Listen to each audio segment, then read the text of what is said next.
bottom left, where you see the cross, okay? The 1st Infantry Division liberated this area, and being part of the 1st Army, they were given the order to locate a place to establish a temporary cemetery, because the men had been promised that if they were killed in Germany, they would never be buried in Germany. So they needed a place close to the border. In this case, we are near the Dutch and the German border. So as I mentioned to you, they were liberated on the 11th of September. The interesting thing, the first burials that we know for sure took place here on 17 September, 1944. However,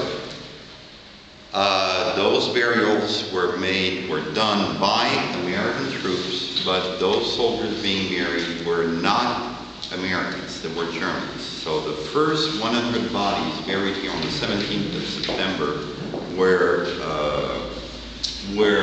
Germans. It's only 10 days later that it became an official American temporary cemetery.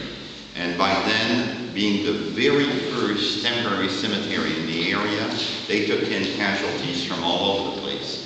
A good example is, if you look at the top left of this map, the 30th Infantry Division liberated the southern part of the Netherlands, including Maastricht and Margraten, where we do have a cemetery.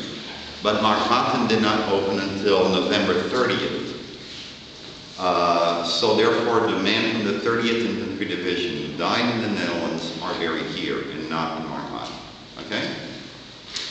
Now, I'll continue on this map just to give you a quick history of the cemetery. As you can tell, the 1st Infantry Division and the 30th both moved into Germany. By the way, the 1st Division to cross the border in this sector was the 3rd Armored Division who crossed the border on the 13th of September.